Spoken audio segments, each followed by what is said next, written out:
옛날 옛적 조선 숙종 임금님 계시던 시절의 일이라 전해집니다. 한양 궁궐 깊숙한 곳에 침방이라는 곳이 있었지요. 왕실의 옷감을 짓고 술을 놓는 나인들이 모여 사는 곳이었습니다. 그곳에 홍유림이라는 나인 하나가 지내고 있었지요.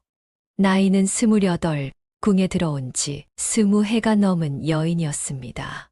손끝이 야무지기로 소문났고 입이 무겁기로는 침방에서 첫째로 꼽히는 나인이었지요.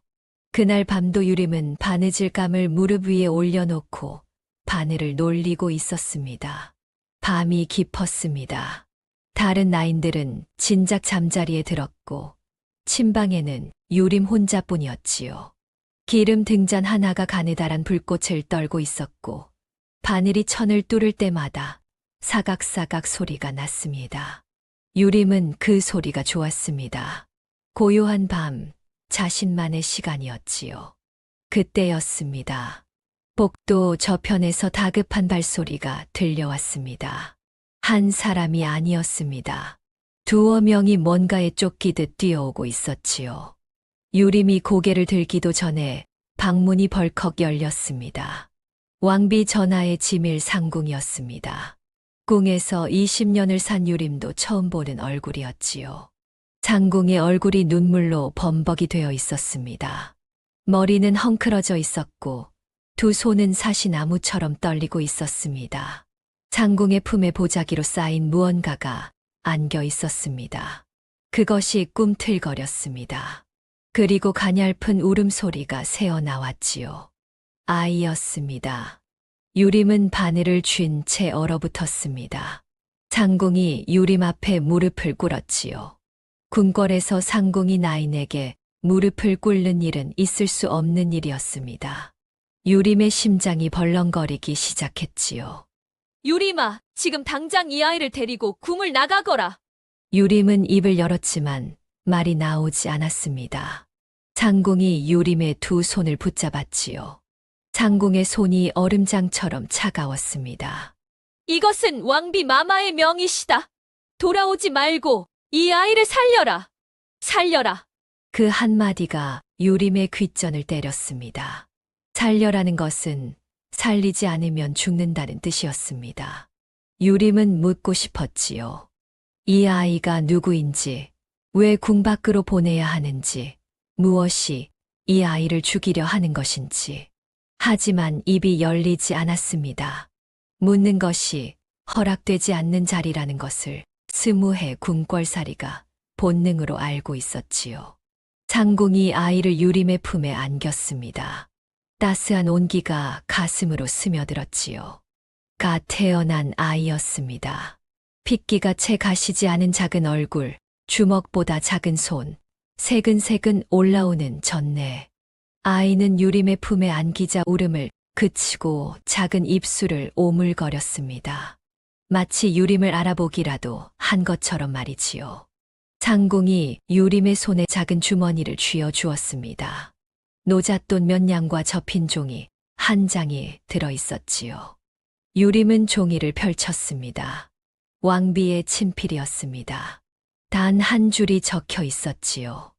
이 아이의 울음소리가 세상에 들리는 날, 너와 이 아이 모두 목숨이 없느니라. 등줄기를 타고 찬 기운이 쏟아져 내렸습니다. 손끝이 저렸고 무릎이 떨렸습니다. 유림은 종이를 접어 품에 넣고 이를 악물었지요. 바느질 도구를 내려놓았습니다. 20해를 함께한 바늘과 실이었지만 돌아볼 겨를이 없었습니다. 평소 입던 무명 겉옷을 둘러쓰고 아이를 가슴 깊이 품었지요. 침방 뒷문을 열자 차가운 밤 공기가 볼을 스쳤습니다. 하늘에는 달도 별도 없었습니다. 먹장구름만 낮게 깔려 있었지요. 유림은 한 발을 내디뎠습니다. 그리고 또 한 발. 궁의 담장을 따라 걸었습니다. 20해를 살아온 유일한 세상이 등 뒤에서 한 걸음 한 걸음 멀어지고 있었지요. 궁 담장을 빠져나오는 순간 유림의 눈에서 뜨거운 것이 한 줄기 흘러내렸습니다. 하지만 유림은 소리내어 울지 않았습니다. 울 수 없었지요. 울음소리가 세상에 들리면 안 되는 것은 아이만이 아니었습니다. 유림 자신도 마찬가지였습니다. 품속의 아이가 작은 손으로 유림의 옷깃을 꼭 쥐었습니다. 새알보다 작은 손이었지만 그 힘이 놀라울 만큼 단단했지요. 유림은 그 손을 느끼며 걸음을 멈추지 않았습니다. 뒤는 돌아보지 않았습니다. 이튿날 아침 궁궐에는 무거운 소식 하나가 퍼져나갔습니다. 왕비 전하께서 낳으신 아이가 태어나자마자 숨을 거두었다는 것이지요. 산실청 앞에는 흰천이 드리워졌고 궁녀들은 고개를 숙인 채 수군거렸습니다. 내의원 의관들은 아무 말 없이 약재만 정리하였지요. 누구 하나 왕비의 처소를 기웃거리는 자가 없었습니다. 궁이라는 곳이 원래 그랬습니다. 알아도 모르는 척, 들어도 못 들은 척, 그래야 목이 붙어 있는 곳이었지요. 대비 최 씨는 자경전에서 그 소식을 받았습니다. 이른 아침부터 내관 둘이 대비 앞에 무릎을 꿇고 있었지요. 대비는 찻잔을 들고 있었습니다. 찻잔을 든 손이 미동도 하지 않았습니다. 대비의 눈은 내관을 보고 있었지만 그 눈빛은 아주 먼 곳을 향해 있었지요. 지시는 확인하였느냐? 대비의 목소리는 낮았습니다. 하지만 그 낮은 목소리가 자경전 안을 꽉 채웠지요. 내관이 이마를 바닥에 대고 대답했습니다. 예, 마마, 산실청에서 직접 수습하였사옵니다. 대비는 찻잔을 천천히 입에 가져갔습니다. 한 모금 마셨지요. 그리고 고개를 끄덕였습니다. 그 얼굴에는 슬픔도 없었고 기쁨도 없었습니다. 오랜 세월 궁중의 풍파를 헤쳐온 자만이 지을 수 있는 아무것도 내보이지 않는 얼굴이었지요. 하지만 대비가 모르는 것이 하나 있었습니다. 자, 여기가 이 이야기의 첫 번째 기막힌 대목이지요. 산실청에 놓인 작은 관 속에는 진짜 아이가 들어있지 않았습니다. 왕비의 지밀상궁이 목숨을 걸고 꾸민 일이었지요. 미리 구해둔 사산된 아이의 시신을 관에 넣고 진짜 아이는 이미 궁 밖으로 빠져나간 뒤였습니다. 홍유림의 품에 안겨서 말이지요. 승정원에서는 그날의 일지에 단 2줄을 적었습니다. 왕비 소생의 원자가 태어났으나 곧 숨졌다는 것, 장례는 간소히 치른다는 것이었지요. 먹물이 마르기도 전에 그 기록은 깊은 서고 속으로 들어갔습니다. 한 생명이 이 세상에 왔다가 사라졌다는 흔적이 고작 먹며 땅울로 남겨진 셈이었습니다. 하지만 그 생명은 사라진 것이 아니었지요. 지금 이 순간에도 유림의 품에서 숨을 쉬고 있었습니다. 한편 궁을 빠져나온 유림은 밤새 쉬지 않고 걸었습니다. 한양 도성의 북문을 지나 인적 드문 산길로 접어들었지요. 낯선 길이었습니다. 궁 밖 세상이라고는 어린 시절 입궁하던 날의 기억밖에 없는 유림이었습니다. 흙길 위에 돌멩이 하나가 낯설었고 풀숲에서 나는 벌레 소리가 무서웠지요. 어둠 속에서 나뭇가지가 부러지는 소리만 들려도 심장이 목구멍까지 치밀어 올랐습니다. 아이가 배가 고픈지 보채기 시작했습니다. 유림은 길가 바위 뒤에 몸을 숨겼지요. 장궁이 챙겨준 미음 주머니를 꺼냈습니다.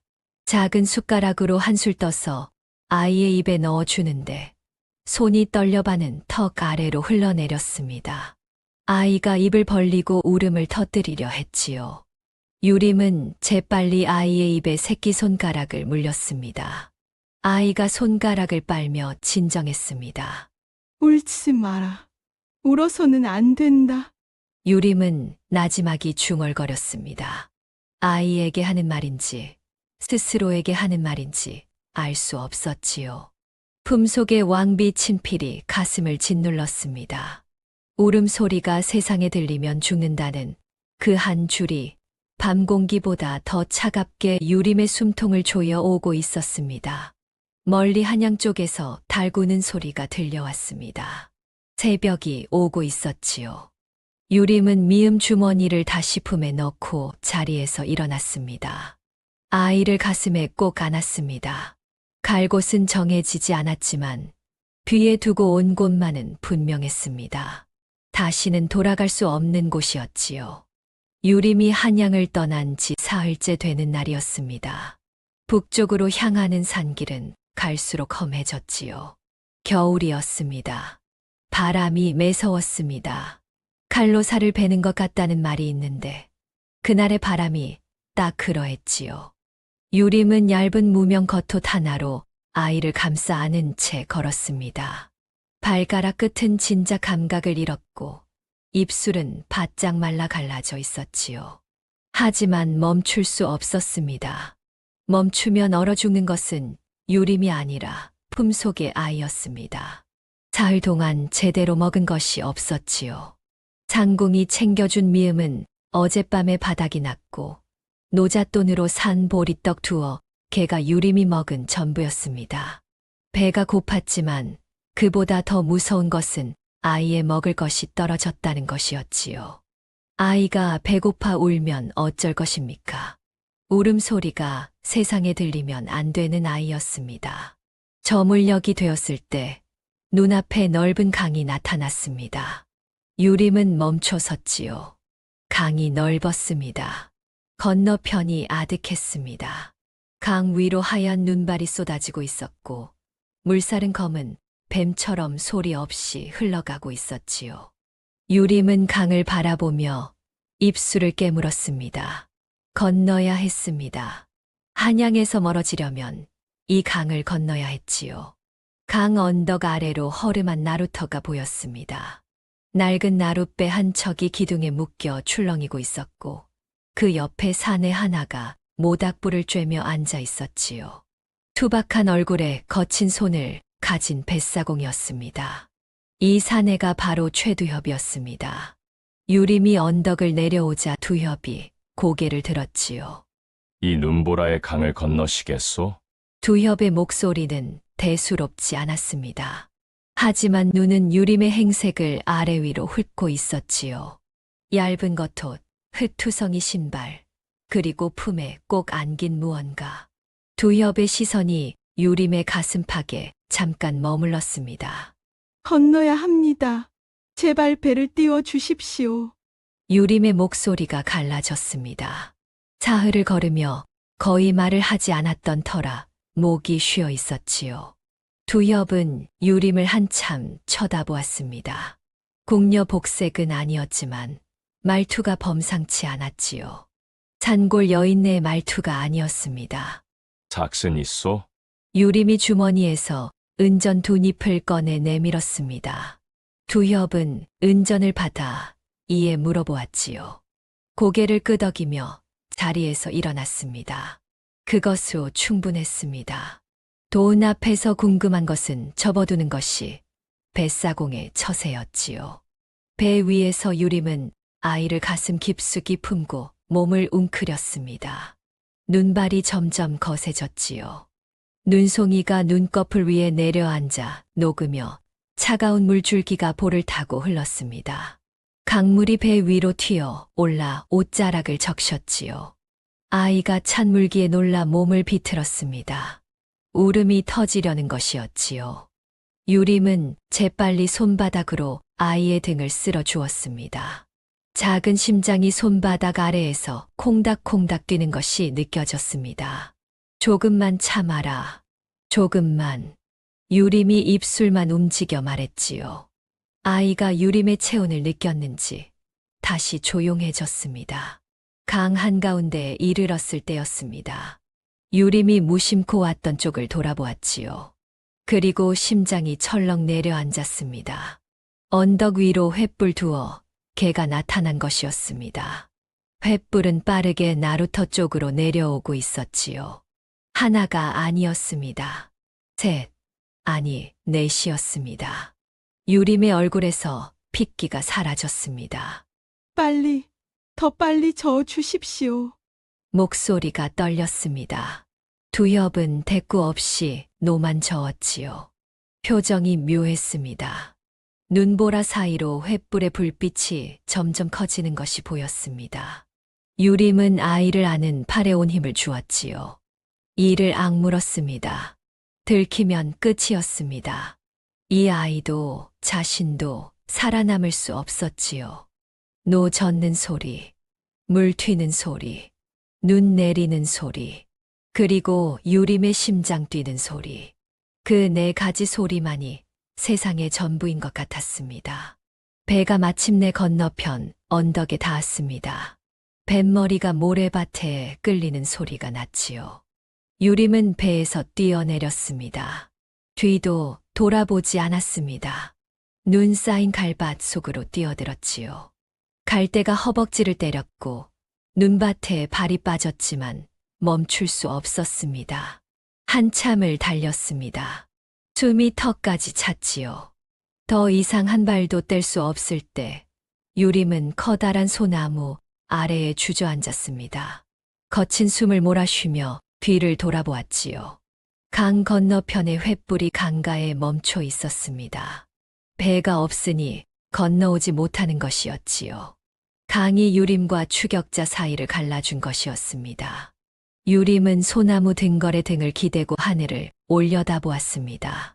눈발 사이로 구름이 갈라지며 별 하나가 얼굴을 내밀었지요. 품속의 아이는 유림의 심장 소리를 들으며 새근새근 잠이 들어 있었습니다. 유림은 그 고요한 숨소리에 비로소 소리 없이 눈물을 흘렸습니다. 강을 건넌 뒤로 유림은 이틀을 더 걸었습니다. 산길은 끝이 없었지요. 오르막이 나오면 내리막이 나왔고 내리막이 끝나면 또 오르막이었습니다.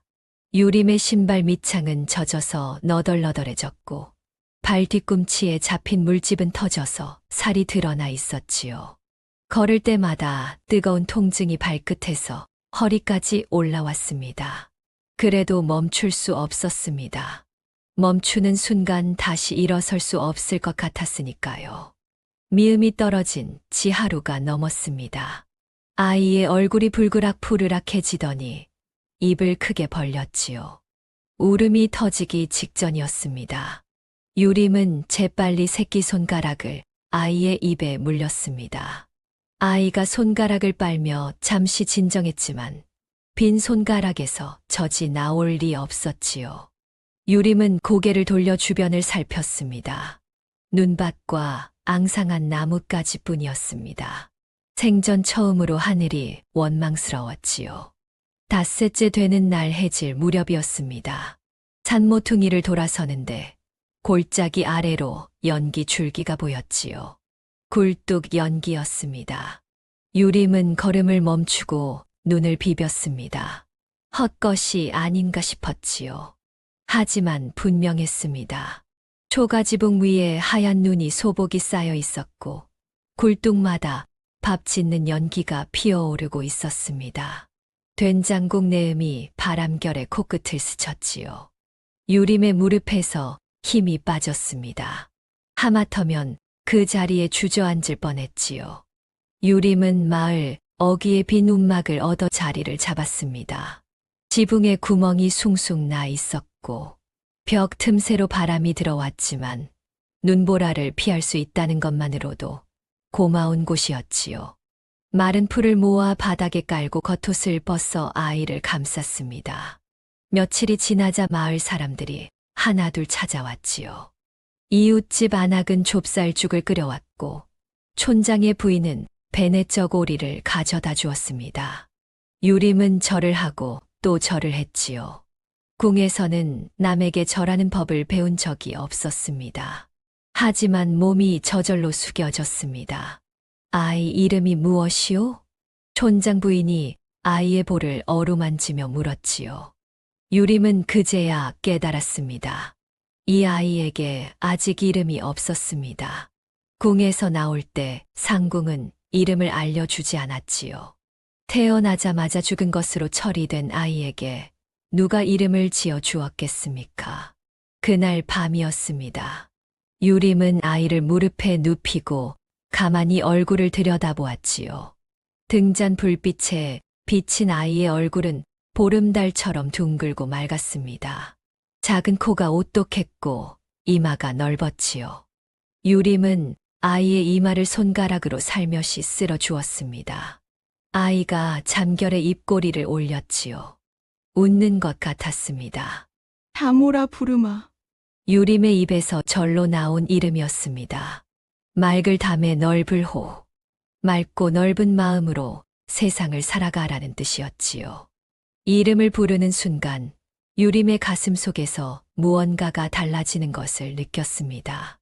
왕비의 명을 받들어 데리고 나온 아이가 아니었습니다. 자신이 이름을 지어준 자신의 아이가 된 것이지요.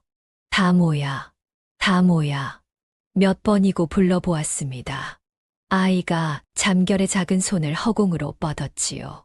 유림은 그 손을 자기 손가락으로 감싸 주었습니다. 궁에서 자장가를 배울 일이 없었으니 가락을 몰랐지요. 대신 어머니에게서 들었던 희미한 곡조를 더듬어 가사 대신 이름만 넣어 읊조렸습니다. 다모야, 다모야. 아이는 그것만으로 금세 눈을 감았지요. 그때였습니다. 운막 문턱 위에 무언가 앉아 있었지요. 유림은 흠칫 놀라 고개를 돌렸습니다. 두꺼비 한 마리였습니다. 어른 주먹만 한 크기에 등에 울퉁불퉁한 혹이 돋아 있었지요. 한겨울의 두꺼비라니. 유림은 이상하다 싶어 손을 내저었습니다. 시, 가거라. 두꺼비는 꿈쩍도 하지 않았습니다. 둥근 눈으로 유림을 보는 것이 아니라 유림의 품에 안긴 아이를 보고 있었지요. 눈을 떼지 않았습니다. 유림은 다시 한번 손을 휘저었지만 두꺼비는 미동도 하지 않았지요. 기분이 묘했습니다. 무섭지는 않았습니다. 오히려 두꺼비의 눈이 이상하리만큼 고요해서 마치 오래전부터 이 아이를 알고 있었다는 듯한 눈빛이어서 유림은 더 이상 쫓지 못했지요. 이윽고 유림이 아이를 안고 잠이 들었습니다. 움막 밖에서는 바람이 울었고 눈이 내렸지요. 두꺼비는 문턱 위에 그대로 앉아 있었습니다. 밤새도록 꿈쩍하지 않았지요. 마치 보초를 서듯이 말입니다. 그 두꺼비는 다음 날도 있었습니다. 그 다음 날도 있었지요. 유림이 아침에 눈을 뜨면 움막 문턱에 앉아 있었고 해가 지면 어느새 아이의 머리맡으로 옮겨와 있었습니다. 유림이 밖으로 내다 놓으면 돌아서는 사이에 다시 들어와 있었지요. 처음에는 기이했습니다.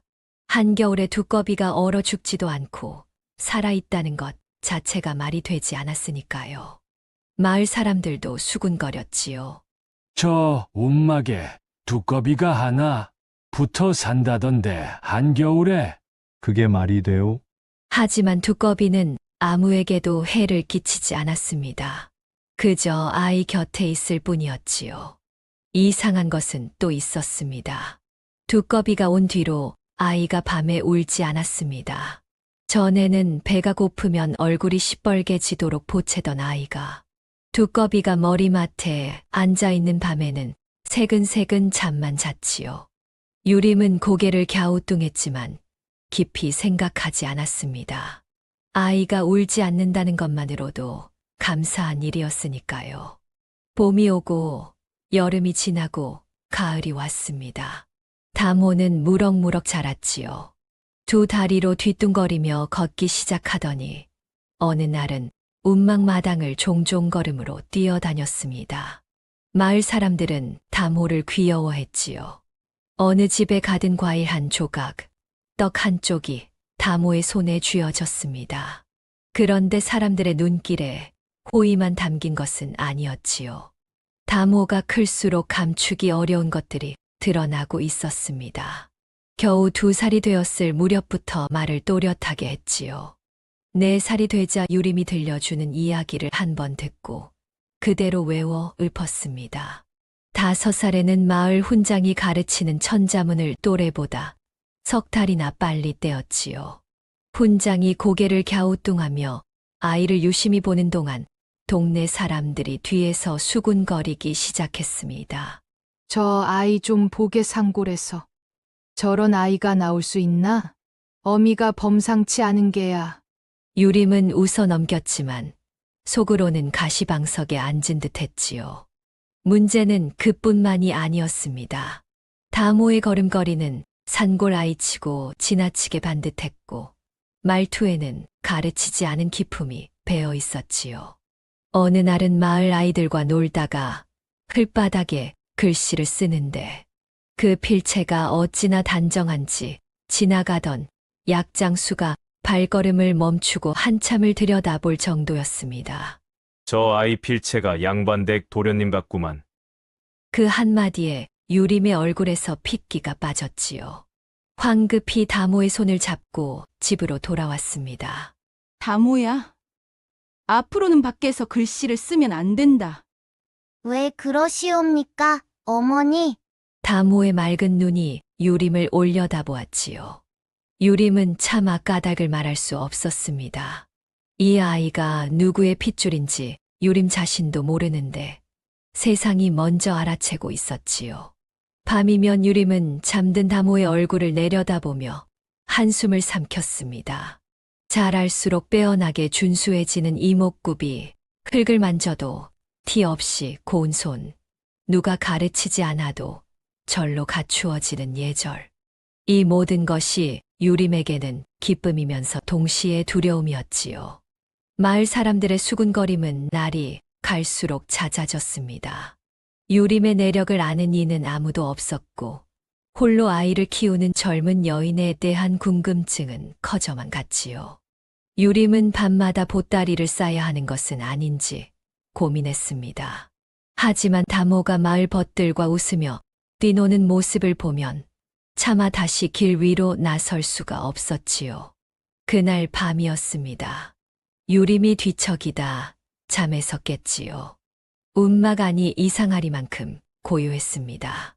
다모는 깊이 잠들어 있었고 머리맡에 두꺼비도 여느 때처럼 웅크리고 앉아 있었지요. 그런데 두꺼비가 움막 문 쪽을 뚫어지게 바라보고 있었습니다. 평소에는 늘 아이만 보던 두꺼비였지요. 유림은 가슴이 서늘해지는 것을 느꼈습니다. 유림은 숨을 멈추고 두꺼비의 시선을 따라 문 쪽을 바라보았습니다. 어둠뿐이었지요. 아무것도 보이지 않았습니다. 하지만 두꺼비의 등이 부풀어 오르며 미세하게 떨리고 있었습니다. 유림은 그날 밤 끝내 잠들지 못했지요. 다모가 6살이 되던 해 가을이었습니다. 나무잎이 붉게 물들고 찬바람이 불기 시작할 무렵 마을 나루터에 낯선 사내가 나타났지요. 나이는 40 즈음으로 떡 벌어진 어깨에 곧은 허리를 가진 사내였습니다. 걸음걸이가 무인의 것이었지요. 발을 딛는 폭이 일정했고 고개가 한쪽으로 쏠리는 법이 없었습니다. 그런데 칼은 차고 있지 않았지요. 칼집 자리만 허리춤에 달아 있었습니다. 이 사내의 이름은 이선이었습니다. 이선은 마을 어귀의 주막에 짐을 풀고 나루터 일을 거들기 시작했지요. 말수가 적고 힘이 좋았습니다. 무거운 짐을 거뜬히 들었고 시키지 않아도 나루터 주변을 깨끗이 쓸었지요. 마을 사람들은 금세 이선을 받아들였습니다. 산골에 일손 하나 느는 것이 반가운 일이었으니까요. 그런데 이선의 눈길이 유독 한 곳에 오래 머무는 것을 아는 이는 없었습니다. 마을 아이들 틈에서 뛰어노는 다모였지요. 이선은 나루터에서 일을 하면서도 틈만 나면 다모 쪽을 바라보았습니다. 다른 아이들에게는 눈길 한 번 주지 않았지요. 오직 다모만 보았습니다. 어느 날 오후였습니다. 유림이 개울가에서 빨래를 하고 있었지요. 방망이로 빨래를 두드리는데 등 뒤에서 인기척이 났습니다. 돌아보니 이선이 서 있었지요. 유림은 방망이질을 멈추었습니다. 진례가 되지 않는다면 한 가지 여쭙겠습니다. 이선의 말투는 공손했습니다. 하지만 눈빛이 달랐지요. 나루터에서 짐을 나르던 그 눈빛이 아니었습니다. 날이 서 있었습니다. 저 아이, 다모 도령의 아비 되시는 분은 어디 계십니까? 돌림병으로 일찍 세상을 떠났습니다. 유림이 준비해 둔 대답을 내놓았지요. 이 마을에 와서 수십 번은 한 말이었습니다. 입에서 저절로 나올 만큼 익숙한 거짓말이었지요. 이선은 잠시 유림을 바라보았습니다. 그리고 목소리를 한층 낮추었지요. 마님, 저는 본래 금군에 몸담았던 사람이옵니다. 유림의 손에서 방망이가 미끄러졌습니다. 빨랫돌 위에서 대구르르 굴러 물속에 빠졌지요. 금군, 임금을 호위하는 궁궐 군사가 아닙니까? 유림의 눈동자가 흔들렸습니다. 도망쳐야 하는지, 이 사내를 어떻게 해야 하는지 머릿속이 하얘졌지요. 이선이 한 발 물러서며 두 손바닥을 보여주었습니다. 빈손이었지요. 몇 해 전 궁에서 일어난 일을 저는 알고 있습니다. 놀라지 마십시오. 해를 끼치러 온 것이 아닙니다. 왕비 마마께서 아이를 밖으로 보내셨다는 것도 다만 마님께 반드시 말씀드려야 할 것이 있어 일이 왔습니다. 저 아이는 평민이 아닙니다. 왕실의 핏줄이옵니다. 궁에서는 그 아이가 죽은 것으로 처리되었다는 것도 말입니다. 유림은 자리에서 벌떡 일어났습니다. 심장이 귀까지 뛰는 것 같았지요. 입술이 파르르 떨렸습니다. 이선이 다시 주위를 살피고 목소리를 더 낮추었지요. 이선은 유림의 눈을 똑바로 보았습니다. 유림의 두 다리에서 힘이 빠져나갔습니다. 개울가 바위에 주저앉았지요. 그동안 마음 한구석에서 느꼈으나 차마 마주하지 못했던 것들이 한꺼번에 쏟아져 나왔습니다. 또래보다 빠른 머리, 가르치지 않아도 갖추어지는 예절, 흙을 만져도 티 없이 고운 손. 그리고 한겨울에 나타나 아이 곁을 떠나지 않는 두꺼비까지. 모든 것이 한 줄로 꿰어지는 순간이었지요. 멀리서 다모가 마을 아이들과 웃으며 뛰노는 소리가 바람결에 실려왔습니다. 까르르 웃는 소리, 맑고 천진한 그 소리가 유림의 귓전을 때렸지요. 유림은 두 손으로 얼굴을 감쌌습니다. 눈물이 손가락 사이로 흘러내렸지요. 이 아이가 왕자라는 사실이 슬픈 것이 아니었습니다. 왕자이기 때문에 앞으로 닥쳐올 것들이 그것이 두려웠습니다. 이선이 마을에 온 것은 우연이 아니었습니다. 이선은 금군 시절 왕비의 밀명을 받은 자였지요. 아이가 궁 밖으로 나간 뒤 먼 곳에서 안위를 살피라는 것이 이선에게 내려진 임무였습니다. 6년을 그림자처럼 따랐지요. 유림이 산길을 걸을 때도, 강을 건널 때도, 이 마을의 자리를 잡을 때도 이선은 멀찍이 떨어져 지켜보고 있었습니다. 그런 이선이 직접 유림 앞에 모습을 드러낸 것은 더 이상 그림자로 남아있을 수 없게 되었기 때문이지요. 대비 전하의 측근들이 움직이기 시작하였습니다. 이선의 목소리는 낮았지만 그 한마디가 유림의 등골을 훑고 내려갔지요. 궁에서는 수년째 아이가 죽은 것으로 알려져 있었습니다. 하지만 대비 최 씨는 끝내 의심을 거두지 않았던 것이지요. 대비는 집요한 사람이었습니다. 권력의 자리에서 수십 년을 버틴 사람이 그렇지 않을 리 없었지요. 어느 날 대비가 명을 내렸습니다. 아이의 시신을 다시 확인하라는 것이었지요. 관을 열었습니다. 내관이 뼈를 살펴보았지요. 그리고 자경전 바닥에 이마를 대고 아뢰었습니다. 마마, 뼈의 크기가 맞지 않사옵니다. 6년 전 갓난아이의 뼈라 하기에는 너무 크옵니다. 대비의 찻잔이 바닥에 내리꽂혔지요. 자기 파편이 사방으로 흩어졌습니다.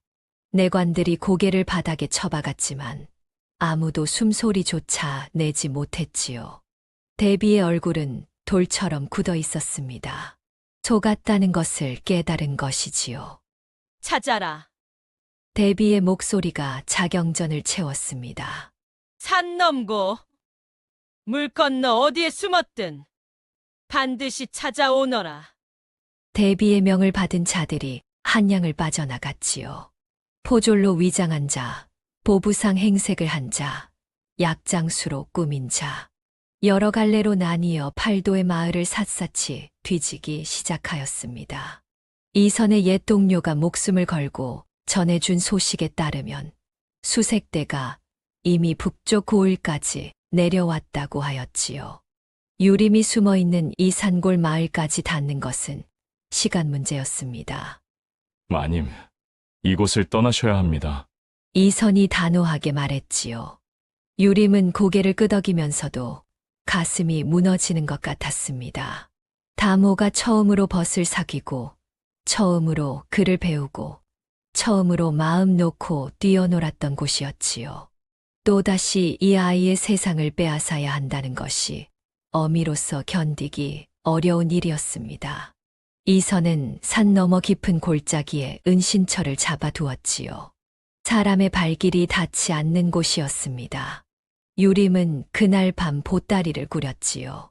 잠든 다모의 얼굴을 내려다보았습니다. 등잔불에 비친 아이의 얼굴이 평화로웠지요. 내일이면 이 아이는 또 낯선 곳에서 눈을 뜰 것이었습니다.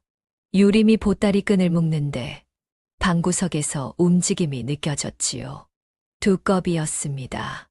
늘 아이 머리맡에 웅크리고 앉아있던 두꺼비가 자리에서 일어나 문 쪽으로 움직이고 있었습니다.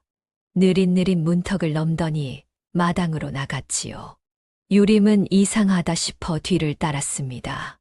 두꺼비는 마당 한가운데에서 멈춰 섰지요. 그리고 남쪽을 향해 몸을 부풀렸습니다. 등에 혹들이 불룩하게 솟아올랐지요. 온몸이 팽팽하게 부풀어 오르더니 입을 크게 벌려놨고 굵은 울음을 토해냈습니다. 꾸우, 움막벽이 울릴 만큼 깊은 소리였지요. 유림은 소름이 돋았습니다. 6년을 아이 곁에 있으면서 한 번도 울지 않던 두꺼비였지요. 남쪽, 두꺼비가 바라보는 방향은 한양 쪽이었습니다. 다음 날 동이 트기 전 유림과 다모 그리고 이선은 아무도 모르게 마을을 빠져나왔지요. 유림이 다모를 업고 이선이 앞길을 열었습니다. 뒤돌아보니 마을의 초가지붕 위로 아침 안개가 피어오르고 있었지요. 유림은 그 풍경을 눈에 오래 담았습니다. 다모가 유림의 등에서 고개를 돌려 물었지요. 어머니, 우리 왜 가는 것이옵니까? 유림은 대답하지 못했습니다. 입을 열면 울음이 나올 것 같았지요. 대신 다모를 업은 팔에 힘을 주었습니다. 산길로 접어드는 유림의 발 뒤꿈치 뒤를 두꺼비 한 마리가 소리 없이 따르고 있었지요. 산속 은신처에서의 나날은 고요했습니다. 골짜기 깊숙한 곳에 버려진 순막 하나가 있었지요. 지붕은 반쯤 내려앉아 있었고 벽에는 이끼가 끼어 있었습니다. 이선이 며칠에 걸쳐 지붕을 올리고 벽을 메웠지요. 유림은 순막 안을 쓸고 마른 풀을 깔았습니다. 궁궐의 온돌방의 비알바는 아니었지만 세 사람이 몸을 누일 수 있는 곳이 생긴 것만으로도 다행이었지요. 이선이 사냥과 나무를 해왔고 유림은 산나무를 캐고 다모를 가르쳤습니다. 다모는 불평 한마디 하지 않았지요. 마을에서 뛰놀던 아이가 하루아침에 산속에 갇혔는데도 이선이 만들어준 나무칼을 휘두르며 골짜기를 제 놀이터로 삼았습니다. 두꺼비는 여전히 아이 곁에 있었지요. 다모가 개울에 가면 개울가 돌 위에 앉아 있었고 다모가 순막에서 잠들면 머리맡에 웅크렸습니다.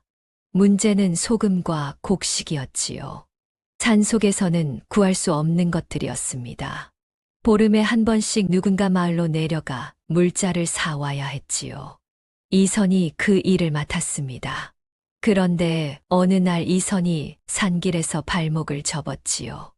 바위 틈에 발이 빠지며 뼈가 어긋난 것이었습니다. 걸을 수는 있었지만 마을까지 왕복하기에는 무리였지요. 이선은 나루터의 뱃사공 최두협에게 심부름을 부탁했습니다. 처음 유림이 강을 건널 때 배를 저어준 바로 그 사내였지요. 이선은 두협에게 은전 몇 잎을 쥐어주며 소금과 쌀을 부탁했습니다. 두협은 선선히 고개를 끄덕였지요. 이선은 두협을 믿었습니다. 나루터에서 몇 달을 함께 일하며 정이 든 사이였으니까요. 하지만 사람의 마음이란 것이 그리 단단하지 못한 법이지요. 두협이 마을 주막에 들어섰을 때였습니다. 구석자리에 낯선 자들이 앉아 있었지요.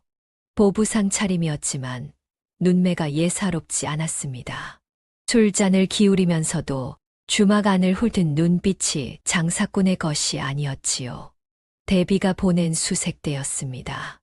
혹시 이 근방에 아이를 데리고 사는 여인을 본 적이 있느냐? 두협은 순간 몸이 굳었지요. 머릿속에 유림의 얼굴이 스쳤습니다. 아이를 품에 안고 눈보라 속에서 배에 올라타던 그 여인. 두협은 고개를 저으려 했습니다. 모른다고, 본 적 없다고 말하려 했지요. 그때 수색대가 탁자 위에 무언가를 올려놓았습니다. 은자 10냥이었지요. 은빛이 주막의 어둠 속에서 번들거렸습니다. 두협의 눈동자가 그 위에 박혔지요. 산골에서 3년을 벌어도 만져볼 수 없는 돈이었습니다. 아내는 병들어 누워 있었고 아이 셋은 죽 한 그릇을 나눠 먹고 있었지요. 두협의 손이 떨렸습니다. 입안이 바짝 말랐지요. 눈을 질끈 감았습니다. 이선의 얼굴이 떠올랐고 유림의 얼굴이 떠올랐고 아이의 얼굴이 떠올랐습니다. 하지만 그 다음에 떠오른 것은 마른 기침을 하며 누워있는 아내의 얼굴이었지요. 두협이 눈을 떴습니다. 산 너머 골짜기에 여인 하나가 아이를 데리고 숨어 살고 있어. 그 한마디가 입 밖으로 나오는 순간 두협의 얼굴에서 핏기가 사라졌지요. 수색대는 즉시 자리에서 일어났습니다. 두협은 탁자 위에 은자를 움켜쥔 채 주막 구석에 주저앉았지요. 손 안의 은자가 차가웠습니다. 뼛속까지 차가웠습니다. 살려고 그런 것이다. 살려고. 아무도 듣지 않는 변명이 두협의 입에서 되풀이되었지요. 그날 밤이었습니다. 유림이 다모를 재우고 순막 밖으로 나왔지요. 하늘에 별이 쏟아지고 있었습니다. 바람이 차가웠지만 맑은 밤이었지요. 유림이 고개를 들어 별을 올려다보는데 순막 안에서 퍼덕거리는 소리가 났습니다. 두꺼비였지요. 두꺼비가 순막 안을 미친 듯이 뛰어다니고 있었습니다. 벽에 부딪히고 바닥을 치고 문턱을 넘었다가 다시 들어왔지요. 6년을 아이 곁에 붙어 앉아 꿈쩍도 않던 두꺼비가 난생 처음 보이는 행동이었습니다. 유림의 가슴이 쿵 내려앉았지요. 유림은 순막 밖에서 불침번을 서고 있던 이선에게 달려갔습니다. 어르신, 무슨 일이 생긴 것 같습니다. 두꺼비가 저러는 것은 처음입니다. 이선은 유림의 말에 귀를 기울이더니 칼을 쥐고 일어섰지요. 그리고 어둠 속을 살피려는 순간 골짜기 입구에서 횃불이 나타났습니다. 하나가 아니었지요. 5, 6, 7. 횃불이 줄지어 골짜기 안으로 밀려 들어오고 있었습니다. 이선이 칼을 뽑았지요. 접은 발목을 이를 악물고 딛고 섰습니다. 유림에게 소리쳤지요. 마님, 다모 도령을 데리고 뒷길로 가시오. 유림은 순막으로 뛰어들어가 잠든 다모를 안아 올렸습니다. 뒷길로 달렸지요. 하지만 뒷길마저 막혀 있었습니다. 횃불이 사방에서 유림과 다모를 둘러쌌지요. 다모가 눈을 떴습니다. 횃불 사이로 낯선 사내들의 얼굴이 보였지요. 다모가 유림의 치마를 꼭 움켜쥐었습니다. 횃불이 사방을 둘러싸고 있었습니다. 이선이 칼을 뽑아들었지요. 접질린 발목으로 버티며 유림과 다모 앞을 막아섰습니다. 수색대는 10명이 넘었지요. 이선은 셋을 쳐냈지만 넷째 놈의 몽둥이가 발목을 정확히 때렸습니다. 이선이 쓰러졌지요. 유림은 다모를 등 뒤로 감싸 안은 채 순막벽에 등을 붙였습니다. 더 이상 물러설 곳이 없었지요. 이 아이는 아무것도 모릅니다. 죄가 있다면 모두 제 죄이니 이 아이만은 놓아주시오. 대답은 없었습니다. 유림의 팔이 비틀렸고 다모가 유림에게서 떨어져 나갔지요. 다모가 비명을 질렀습니다. 유림도 소리쳤지요. 하지만 수색대의 손이 더 빨랐습니다. 셋 모두 포박되었지요. 닷새 밤낮을 걸어 한양에 도착했습니다. 유림의 손목을 묶은 밧줄이 살을 파고들어 피가 배어 나왔지만 유림은 그 통증을 느끼지 못했지요. 온 신경이 앞서 걸어가는 다모에게 쏠려 있었습니다. 6살 아이의 발걸음으로 닷새를 걸은 것이지요. 작은 발에 물집이 잡혔고 입술은 바짝 말라 갈라져 있었습니다. 그런데도 다모는 한 번도 울지 않았지요. 다만 틈이 날 때마다 고개를 돌려 유림을 찾았습니다. 유림의 얼굴을 확인하고 나서야 다시 앞을 보고 걸었지요. 유림은 일금부옥에 갇혔고 다모는 별채에 감금되었습니다. 어미와 떨어지는 순간 다모가 처음으로 크게 울었지요. 어머니를 놓아주시오.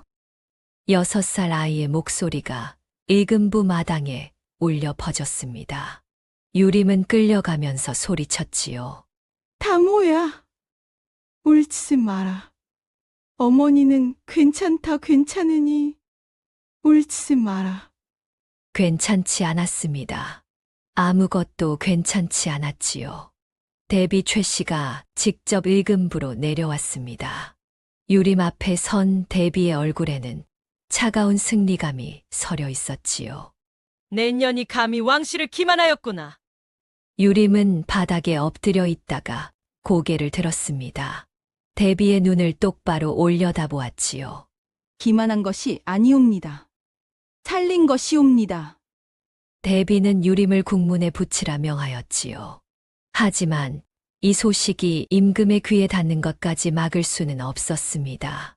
의금부의 보고서에 왕자를 빼돌린 죄라는 글귀가 적혀 있었지요. 임금은 그것을 읽다가 어좌에서 벌떡 일어났습니다. 죽은 줄만 알았던 아이가 살아있다는 것이었지요. 그 아이를 당장 데려오라. 별채에서 다모가 이끌려 나왔습니다. 남루한 옷에 먼지투성이 얼굴이었지만 다모는 주눅 들지 않았지요. 넓은 대전 위에 올라선 아이가 두 눈을 크게 뜨고 주위를 둘러보았습니다. 임금이 옥좌에서 내려왔지요. 신하들이 경악했습니다. 임금이 다모 앞에 무릎을 꿇었지요. 떨리는 손으로 아이의 얼굴을 어루만졌습니다. 넓은 이마, 오똑한 코, 맑은 눈매, 어린 시절 자신의 모습이었지요. 그때 대전 밖에서 소란이 일었습니다. 내관이 뛰어들어와 바닥에 엎드렸지요. 전하, 두꺼비 한 마리가 대전 계단을 올라오고 있사옵니다.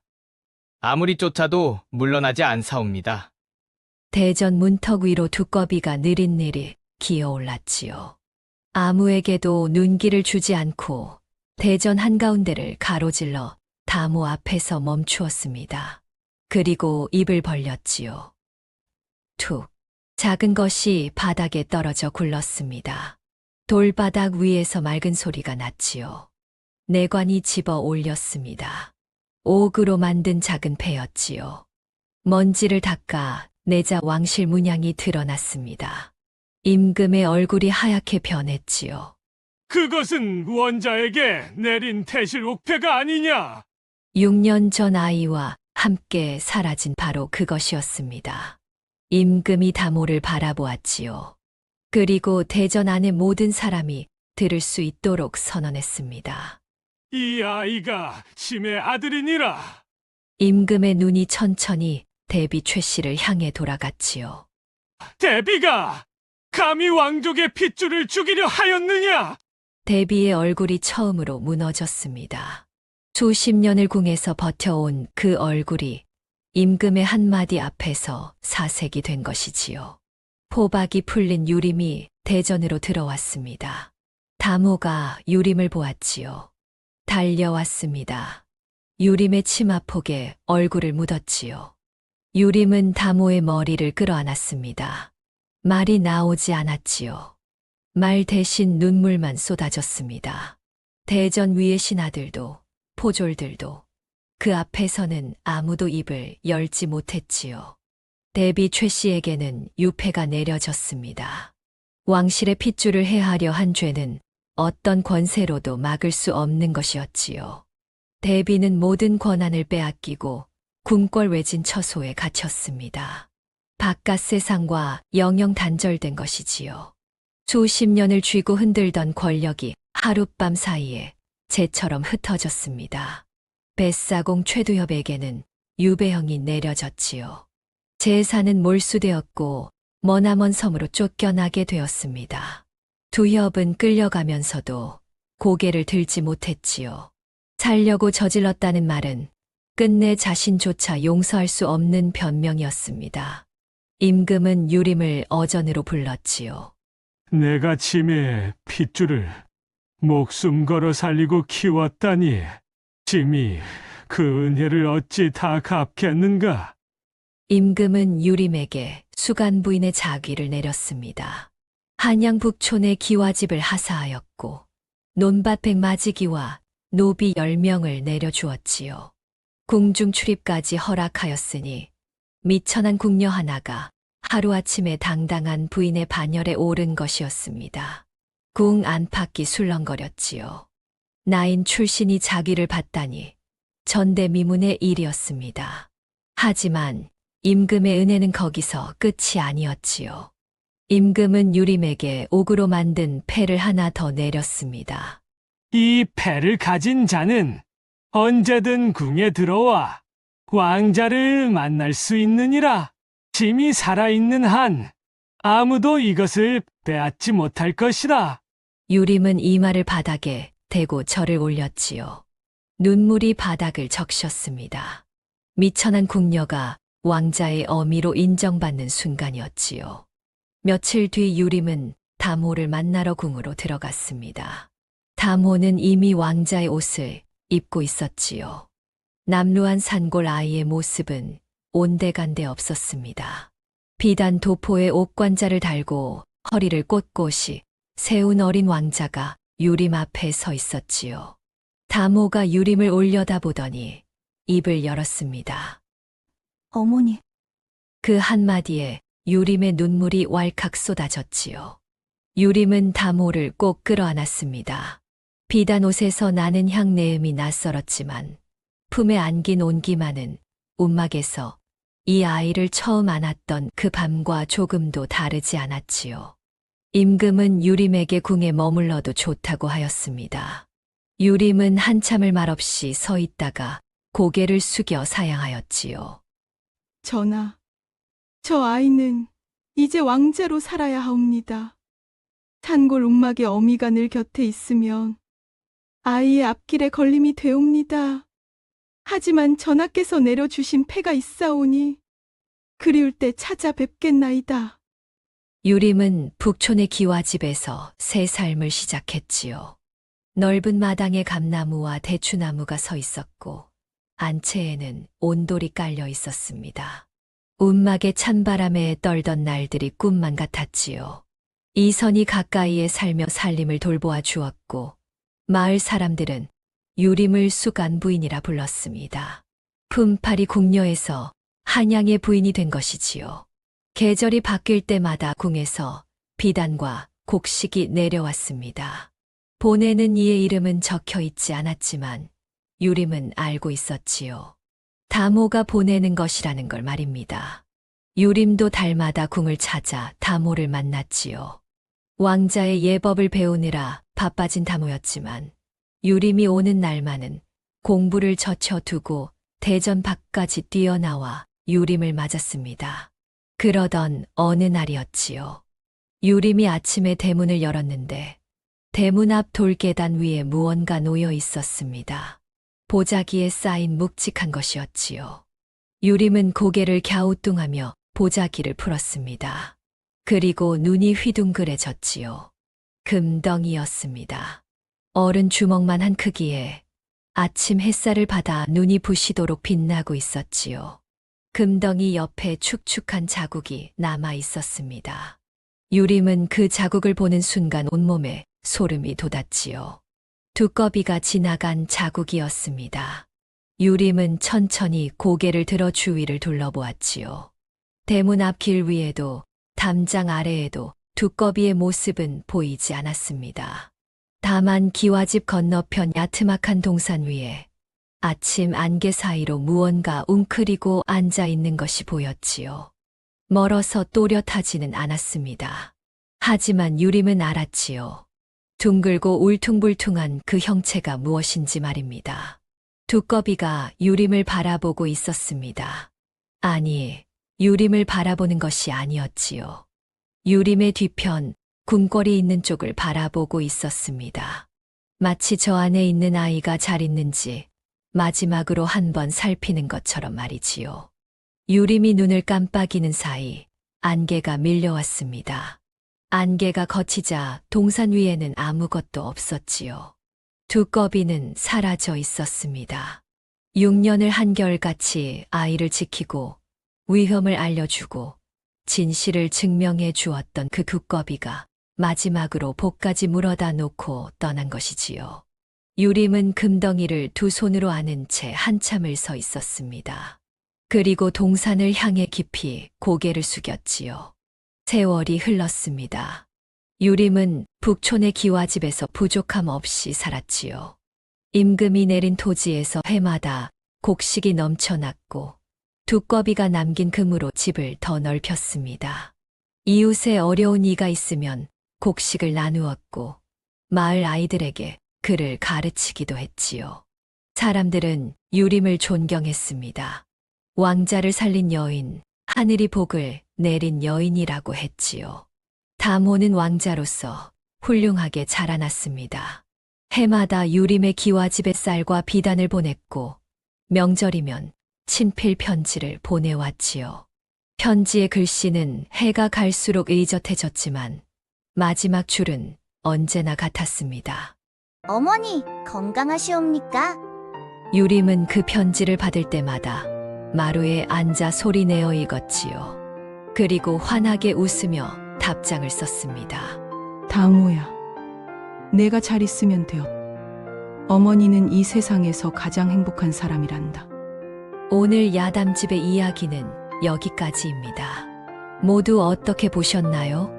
어디서 듣고 계신지 댓글로 남겨주시면 복을 나르는 두꺼비의 마음을 담아 답장 드리겠습니다. 다음 영상을 빠르게 만나보시려면 좋아요와 구독을 눌러주세요. 그럼 더 재미있는 영상으로 찾아뵙겠습니다. 모두 행복한 하루 보내세요.